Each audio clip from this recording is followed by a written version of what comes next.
Your voice, your opinion, your community. Fact TV, free speech, protected. Are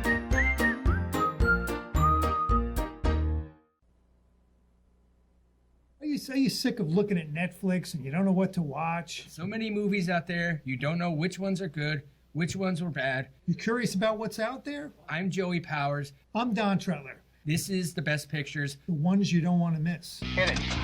Say hello to my little friend.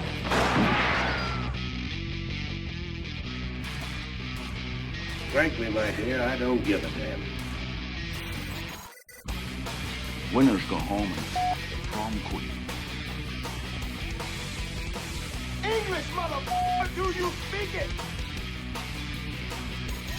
Everyone in this room is now dumber for having listened to it.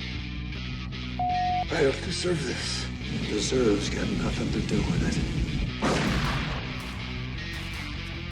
No sequel for you.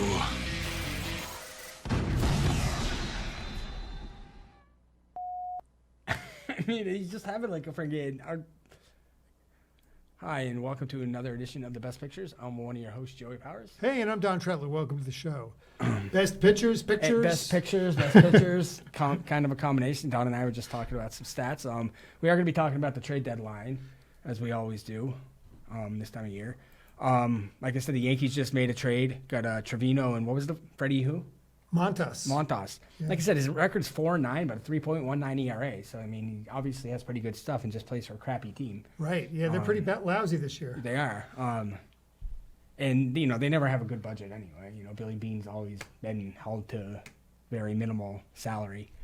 And so you were mentioning the three teams that are probably in the running to land Juan Soto. Juan Soto. Yeah, I heard it was the Cardinals, the Dodgers, and the Padres. 3 National League teams. So obviously they want him to be out there playing the field. So what is the Padres' logic? I mean, well, I think they think they're in it. They're in the playoff race. They're building a young team, right? They got Manny Machado. Yep. Fernando Tatis Jr. Yep. Amongst other young. But people. I guess what I'm wondering is like, adding him is that gonna make him a title contender? I mean, because the Dodgers are still pretty well loaded. You know, yeah. and the Dodgers, what are they going to do with him? I mean, you made a good point. You can't name their right fielder.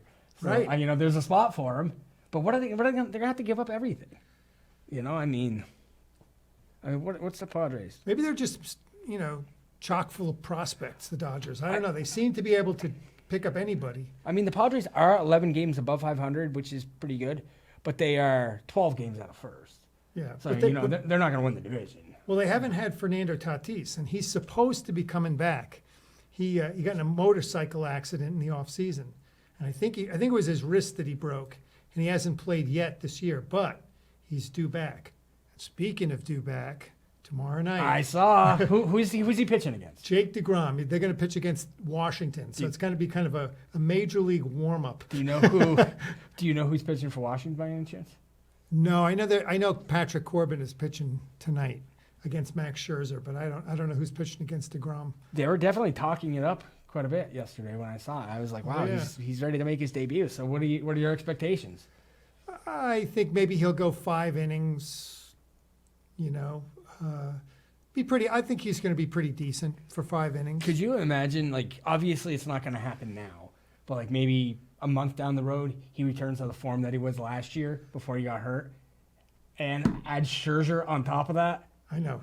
Imagine that's game over in the playoffs. Because most serious. I mean, you remember Roger Clemens and Randy Johnson and Curt Schilling when they did it to the Yankees, and right. You know, it's like they were pretty much they pitched like 4 of the 7 games, and the 4 of the 7 games that they pitched, they won. Yeah. You know, so you really only need. I mean, when you have 2 starters that dominant, I mean, they could be the 1A and 1B as far as the best pitchers in baseball. Right. If DeGrom does come back the way he was before he got hurt, because you were talking like unbelievable, like you've never seen anything like it before. Oh, last year. I mean, you had that first half of the season was it was like Sandy Koufax. Right. I mean, it was that incredible. I mean, if you look it up, his ERA, strikeouts. Like I never saw Koufax, but like I said, the closest I think I could compare it to was Pedro. As much as I don't like Pedro, I mean, when he was on, it wasn't a long, huge period of time, but when he was on, he was the most dominant pitcher I've ever seen. And that's one that I missed because I'm a National League fan, so I didn't necessarily get to see a lot of Pedro pitch. Unfortunately, I'm a Yankee fan, and he pitched for the Red Sox, so I got to see more of it than I wanted to. Right. But I mean, he just was. I mean, we go back. I think we talked about it a few weeks ago, the All-Star game that year when he pitched at Fenway. He got MVP, and he struck out McGuire, Bonds, Sosa back to back to back. I mean, and that was when they were all hitting 60, 70 home runs. You know, I mean, that was pretty incredible stuff. They only come along. They're like once. Well, I was gonna say once in a generation, but you're gonna have Scherzer and DeGrom. Yeah. I mean, because Scherzer's been pretty incredible too. Yeah. What's he won? Scherzer's won 3 Cy Youngs. Yeah. Yeah. Yeah, because he won 1 with the Tigers. Right. And then he won 2 with the Nationals. Nationals. Right. And I think DeGrom's got 2. Yep. So between them, they Did have he 5. Did he win back? Did He win went back to back. Okay, I thought so. I mean, that's pretty impressive. That's a good 1-2 punch to throw out there. And I mean, yeah, they only have a 3-game lead, but if you look at the wild card, I mean, they probably have a pretty sizable lead. If they were overcome by the Braves, it looks like they'd still have a pretty healthy lead in the wild card department. So and this weekend they go head to head with the Braves. So that's a big. That's it's too bad that DeGrom's pitching tonight because that means he's probably not going to be pitching. He might be, depending if you have a game off or not. Actually, they have 5 games tomorrow. He's pitching tomorrow night, so then it'd be Wednesday, Thursday, Friday, Saturday. Yeah, so he probably won't. Yeah, probably not. He'll probably get the next team, which is okay. Yeah. I can't remember who they get. Phillies, maybe. But that's another question I guess I have is the Cardinals. I mean, they're 6 games above 500. I mean, I don't know. I'm surprised to hear these teams. Even the Dodgers, I'm surprised. It's like, what more do you need? You know, right. I mean, it's just. Well, who did you think he would go to? Honestly, after I saw the offer, I thought he'd stay. You know, I mean, he really must not like it in Washington, D.C. He must not. You know, because they threw a ton of money at Bryce Harper, and he bolted for Philadelphia, and then they won the World Series the next year. You know, so I mean, I don't know. Something's wrong with Washington. I guess it's just a miserable place. I mean, yeah, they're 35-68. I mean, they're obviously in rebuilding mode, and he doesn't want to be the face of the franchise apparently. So. Not for a losing team. I can't say I blame him, you know. I mean, but I mean, I don't know. Of the 3, I guess I would want to go to the Dodgers because they're proven winners. Right. You know. Speaking of losers, I mean, boy, the Red Sox have taken a huge fall. They have. I'm not heartbroken at all, you know. But honestly, to be fair, the Yankees the last month, I think they've been 500 at best, you know, because they really. I mean. At one point, I think they were up to 16.5 game lead, and right now we are at 11.5. Still 18 ahead of the Red Sox. But yeah, their last 10, 5-5, and I feel like every time you look at the last 10, it's always 5-5. You know, they just lost 2 of 3 to the Royals, who are in last place. And Garrett Cole got slapped around pretty good the other night. They ended up coming back and winning because they had a huge 7th, 8th, and 9th inning, or 7th and 8th inning. So did their closer. Holmes? Yeah, Clay Holmes. Yeah, he's had it pretty rough lately. Yeah, he just got whacked around the other night. A couple times, yeah. I see Chapman's back pitching finally. His ERA is still above 500, so I don't know. Don't know if he's going to get that closer role back anytime soon. Right, we'll see. But yeah, I mean, they still do have, I believe, the best overall record in baseball. So what do they need when it comes to the trading deadline? Oh no, the Dodgers actually have a better record. Well, we did get a starter today, like you said. I mean, just pitching in general, our lineup's pretty solid. You know, Matt Carpenter's been hitting well. Anthony Rizzo's been hitting well. Stanton, when he's healthy, has been hitting pretty well. Not average-wise, but his power is still there, and his run producing is still there. Judge is just, I mean, we were talking about before the show, probably the hand-cut favorite for league MVP this year. Like I said, he's 3rd in hits, 1st in runs, 1st in home runs, 1st in runs batted in, 11th in batting average, 1st in slugging percentage. I mean... And also 1st in strikeouts, which I pointed out, which you're going to get with someone like that. It's very rare that someone hits with the power that he does and still hits around 300. Right. Because it's generally, you know, they're hitting 260 because when they're not hitting home runs, they're striking out. You know, a perfect example like Cecil Fielder back in the day. You know, I remember when he came on the scene, I think he hit 51 or 54 home runs his first year that he actually became good.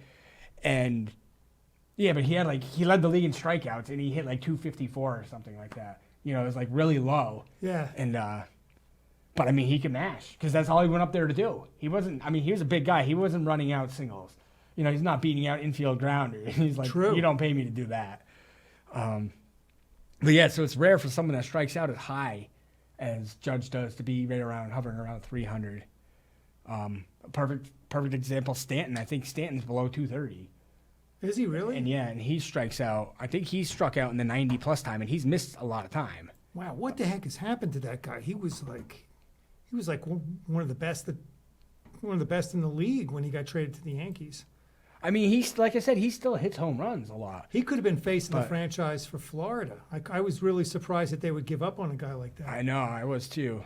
Hold on one second. I will tell you, because I want to actually get the Stanton stats, because it was very surprising considering, because he was, league MVP the last year he was on.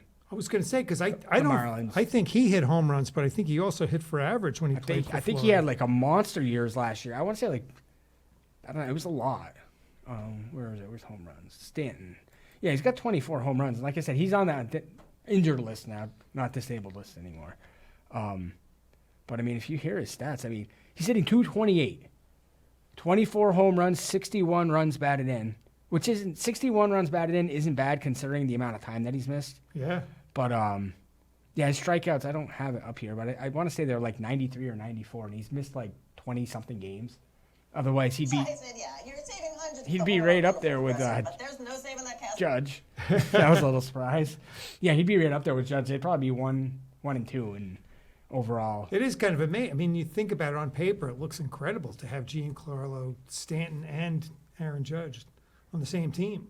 It is. I mean, before Stanton got hurt, they had Judge leading off and Stanton hitting second, and I'm like. And Rizzo, it's like a fantasy team. Rizzo, and Carpenter's now hitting, and now we just got Ben. I don't even know how to pronounce his name. Andrew Bettinetti. Oh, Benintendi. Yeah, they just got him from the Royals. Yeah. So I mean, and then we got LeMahieu. You know, I mean, that's 1 through 6 right there. Nobody wants to mess with that lineup. You know, they start with Seattle tonight at home, or it might be tomorrow actually. But it sounds like you're excited about the Yankees, and I got to tell you, I'm excited about the Mets. Well, you should be excited about DeGrom coming back. I mean, that's really a big deal if he does come back the way he was. This whole team has been gaining momentum. It's been pretty incredible. They just swept Florida. They beat the Yankees 2 games in the middle of last week. They did. I was kind of hoping you were going to forget about that. And I think they won 2 out of 3 from Atlanta the weekend before that. So they're on quite the roll here. And they look good. Like they're hitting with men on base and runners in scoring position. They've got pitching.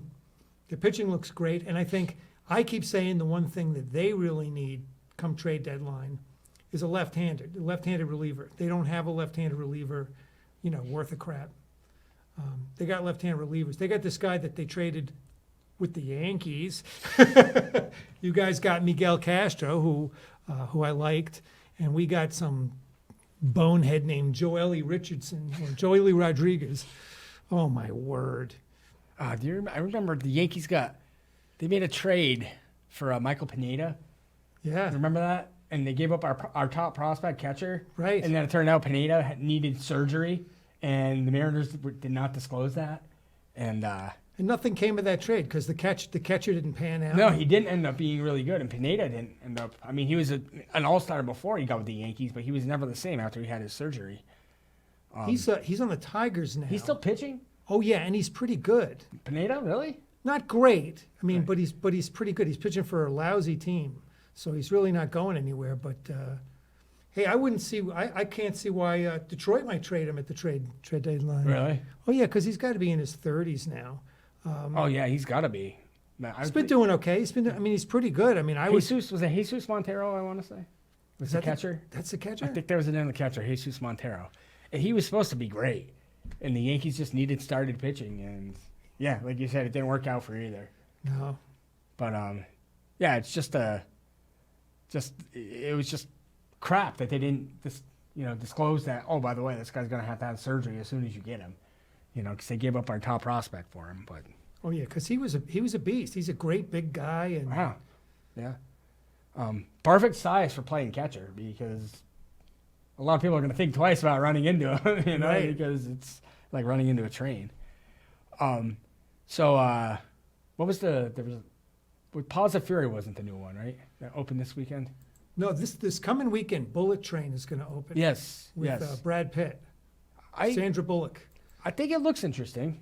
It's rated R. So I don't know.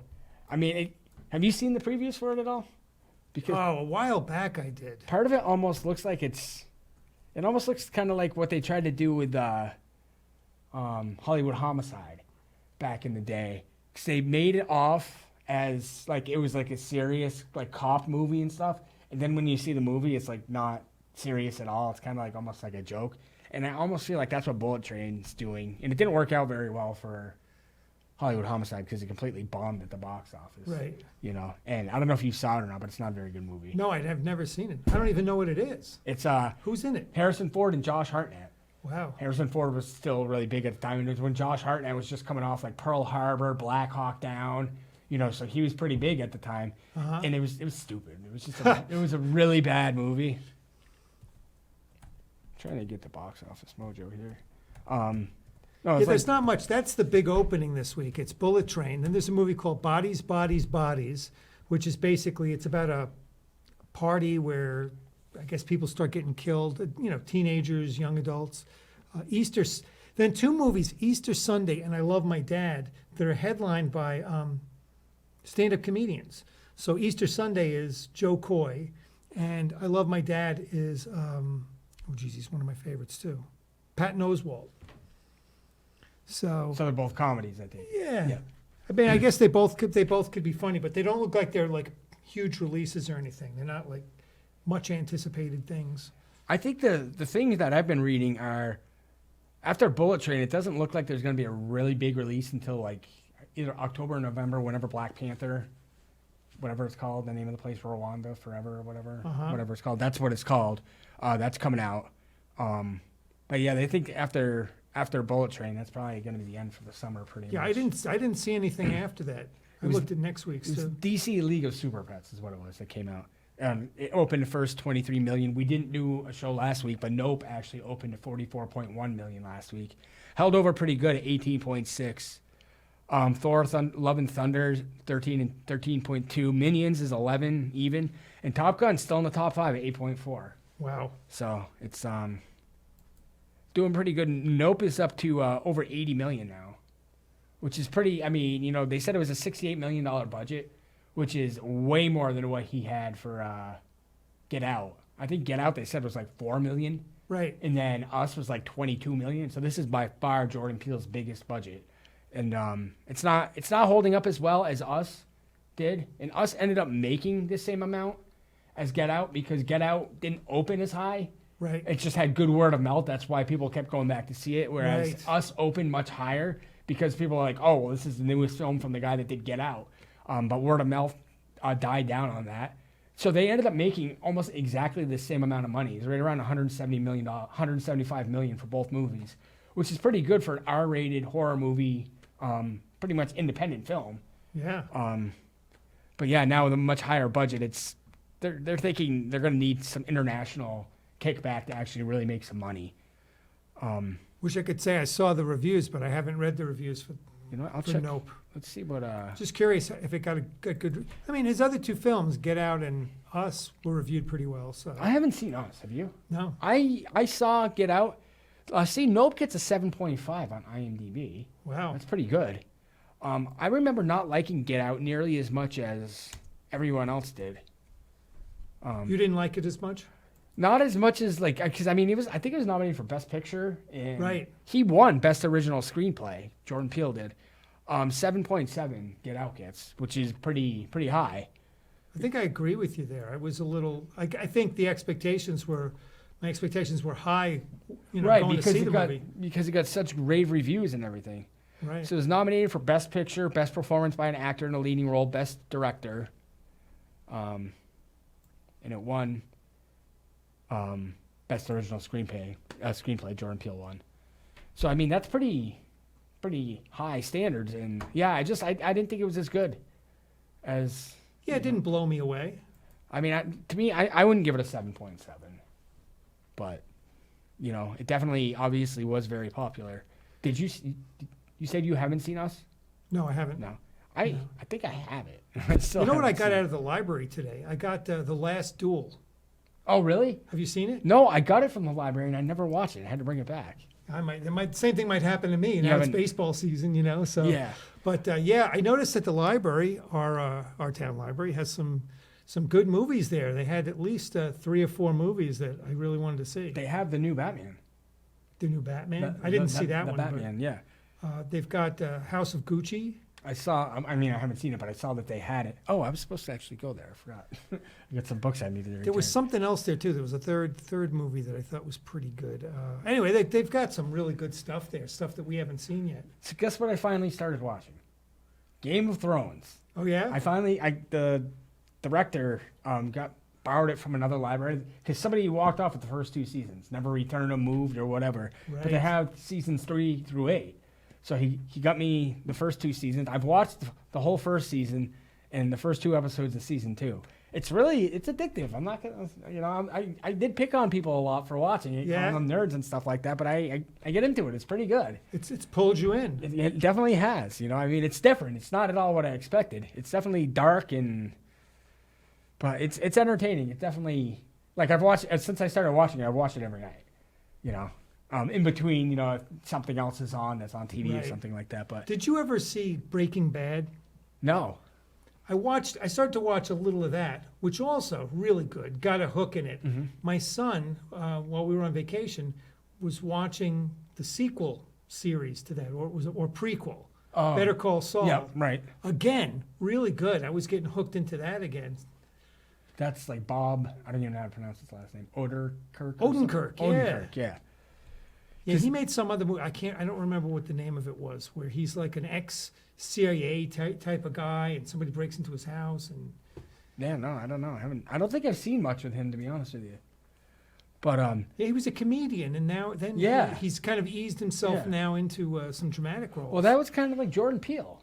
He was a comedian, right? Yeah. Forever, and now he's doing all these dark movies and stuff like that, and he's obviously pretty successful. And good for him. He's another good horror director out there. Somebody interesting. Like an M. Night Shyamalan, who really hasn't been doing too much. His last movie I think it was called Old. Is that what it was called? Anyway, it was about people aging. They went to an island or something, and somehow their aging got speeded up. I think I do remember that. So got dumped on though. Black Panther Wakanda Forever is November 11th. So that's going to be, obviously the last Black Panther made over $700 million. Yeah. Which opened when I was still doing stuff down at the Opera House, and the Opera House manager at the time told me they're expecting like $200 million opening weekend. And I was like, they're out of their mind. I was like, there's no way Black Panther is going to open to that. And it did. And I was like, wow, I did not expect it to be that big. Right. And it was just massive. It made more than Infinity Wars, which was very surprising. But it was good. I liked it, I liked all those. The only ones that I really haven't seen, I still haven't seen Thor Ragnarok. And I don't even remember. I haven't seen any of the Thors. No? No, I haven't seen. Somebody was bringing up, and I said I haven't seen one because this is what, the 4th? I think so, yeah. Because I saw the first 2. I didn't see Ragnarok, and I haven't seen Love and Thunder. I guess I got to watch more Marvel stuff. So now, does that mean that the next Black Panther movie, that's going to be the next big Marvel release? Yeah. Waiting until November? Yeah. Wow. So everything must have kind of, the COVID and everything must have kind of caught up from the pandemic now. Well, yeah, because Maverick was supposed to be like 2020, I think. And then it got pushed back to 2021, and then it got pushed back until this Memorial Day. But yeah, like I said, it'll be at least number 7 domestic by the end of this week, which is pretty impressive for a movie that took 36 years to make a sequel, Yeah. Because I think it was the number 1 movie at the box office in '86 when it came out. I think it was. Oh, I'm sure. I think the year before was Beverly Hills Cop, and then the next year was Top Gun. It was huge. Yeah, and so. It's the type of movie everybody saw it. Oh yeah. It's actually playing. Did you see that? It's one of the new. For the next month for August. Classics. Top Gun is. Oh, you know what? I think I'm going to go see it. I think I might go see it too. Then maybe by the time I've seen that, then maybe I'll be able to see Maverick somewhere. That's what I was thinking. Because I think they're gonna wait to release Maverick on DVD because it's still playing so well at the box office. Yeah, so makes they're sense. still making money. So because I want to watch it, but I mean, obviously, it's not going to be playing anywhere around here. I don't think anymore. Because 10 weeks. That's a long time for a movie to still be in the top 5. Yeah, I doubt that they'll grab it back for our theater. No, I mean, the last movie I could think of that probably was in the top 5 for that long is probably Avatar, and I think Avatar is coming out sometime this year too. The second one. Jeez, that's been a long time. That's been forever. I still haven't seen that either. Oh, you haven't seen the first one? No. You know what? I want to see the first one on the big screen. I saw it on the small screen. I rented it on DVD or something like that. It's honestly old enough they could probably play it for a classic movie. Yeah. Because it's been over 10 years, hasn't it? That's true. Because, it's expected December 16th this year. It's called Avatar: The Way of Water. Maybe we should get together and sponsor it for the theater. I would definitely have to see the first one first. But the first one was 2009, so it's 13 years. Sponsor the first one. Sponsor Classics Night for that. Yeah, that would be fun. Because that's a movie I definitely feel like it's the first time you see it should be in a theater, But it looks like we are out of time for this week. As always, it didn't take long. Nope. One question quick. Who won the home run derby? Between us. Soda. Oh. No, between us. I don't know. I didn't bring my sheet. I didn't either. I think I threw it away on accident because you had Soto. Right. So you had the winner, but didn't we decide that we're going to do we'll figure that out for next week. Yeah, we'll have to look and see. Yeah, we'll have to look it up and see who had the most total home runs. All right, so this has been the newest episode of The Best Pictures. I'm one of your hosts, Joey Powers. I'm Don Trutler. These are the ones ones you don't want to miss.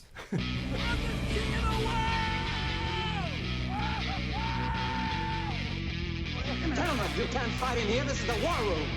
Here's Johnny. Go ahead. Make my day. Life moves pretty fast. You don't stop and look around once in a while, you could miss it.